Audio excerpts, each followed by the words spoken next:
Salut la team CCA, je suis super content de vous retrouver dans cette formation MySQL pour débutants. Dans cette nouvelle vidéo, nous allons aborder ensemble les concepts de base. À la fin de cette vidéo, vous serez en mesure de comprendre les notions de base de données, SGBD, SGBDR et le rôle du langage SQL. Pour découvrir donc tout ceci, je vous invite donc à rester jusqu'à la fin de cette vidéo. Avant de rentrer dans le vif du sujet, si c'est la première fois que vous nous découvrez d'accord à travers cette vidéo, alors je vous souhaite la bienvenue sur la chaîne Challenge Code Academy, la chaîne sur laquelle on apprend, on pratique et surtout on code facilement. Sur cette chaîne, nous partageons des formations, des tutoriels, des conseils et nous donnons des astuces dans les domaines de la programmation, de l'analyse informatique et des bases de données. Tout ceci gratuitement dans le but de vous accompagner dans votre apprentissage. Alors, si ce type d'accompagnement vous intéresse, vous avez donc une seule chose à faire. Nous rejoindre en vous abonnant si ce n'est pas encore fait et activer la cloche pour faire partie des premières personnes à être informées de nos prochains tutoriels. Chers amis, nous pouvons maintenant entrer dans le vif du sujet. Les concepts de base. Commençons par vous expliquer certaines notions indispensables que vous devez obligatoirement connaître pour bien administrer les bases de données. Alors, première notion importante à maîtriser, c'est d'abord la notion de base de données.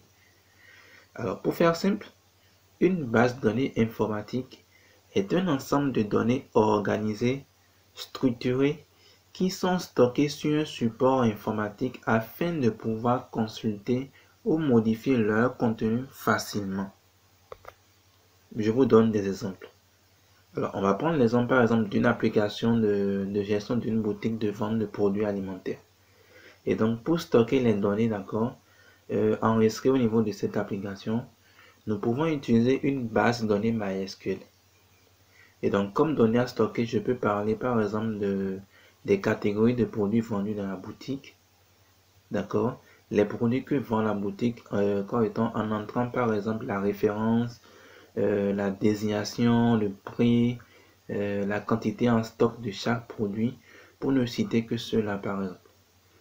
Et donc, l'ensemble de ces données forme ce que nous appelons ici notre base de données.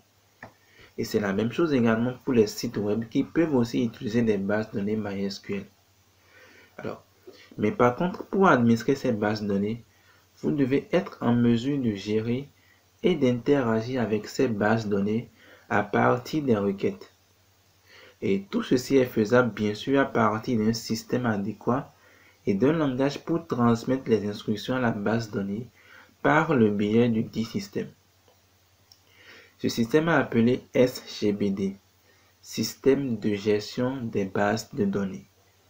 Et un SGBD est un logiciel ou un ensemble de logiciels qui prend en charge la structuration, le stockage, la mise à jour et la maintenance des données.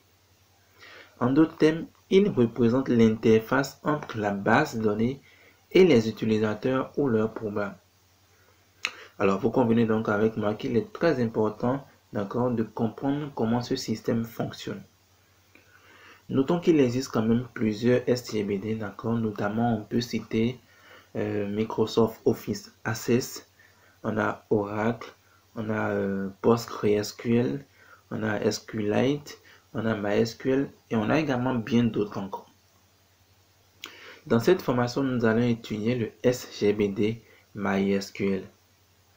Nous allons finir avec les éléments importants, d'accord, à connaître sur les SGBD en vous parlant du paradigme client-serveur. En effet, plusieurs SGBD sont basés sur le modèle client-serveur. Pour faire simple, en mode client-serveur, vous avez votre base de données, d'accord, qui se trouve sur un serveur et pour être en mesure d'interagir avec elle, vous aurez besoin d'un logiciel client dont le rôle serait d'interroger, d'accord, votre serveur et de transmettre en retour la réponse envoyée par le serveur. Et donc ce modèle, d'accord, dans ce modèle, si vous le souhaitez, le serveur peut être disponible sur une machine différente de la machine sur laquelle se trouve votre client. C'est d'ailleurs ce que vous allez remarquer dans la grande majorité des cas. Mais par contre, comprenez également, d'accord, que vous pouvez avoir le serveur et le client sur la même machine. Et c'est d'ailleurs, d'accord, ce qu'on va faire déjà ensemble dans ce tutoriel.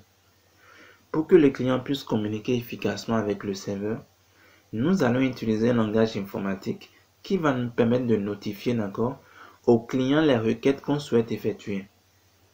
Dans le cas de MySQL, ce langage est le SQL dont je vous parlerai bientôt.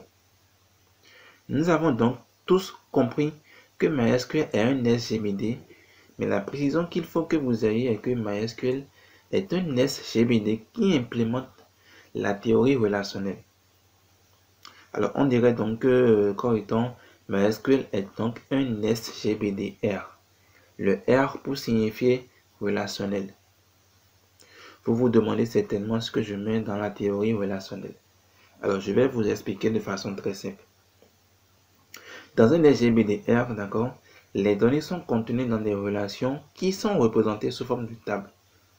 Et je veux parler bien sûr de la relation, est composée de deux grandes parties, l'entête et le corps. Si c'est encore flou dans votre esprit, alors regardez le schéma qui représente la relation ciel. Son en-tête est constituée des colonnes, d'accord, couleurs et booléens qui sont appelés des attributs et des lignes.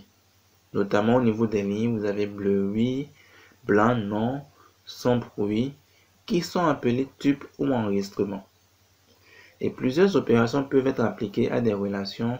En exemple, je peux citer la sélection par exemple qui permet de pouvoir obtenir des enregistrements répondant à certains critères. Nous avons, disons, la projection aussi qui permet d'obtenir plutôt tout ou une partie des attributs ou des enregistrements d'une relation.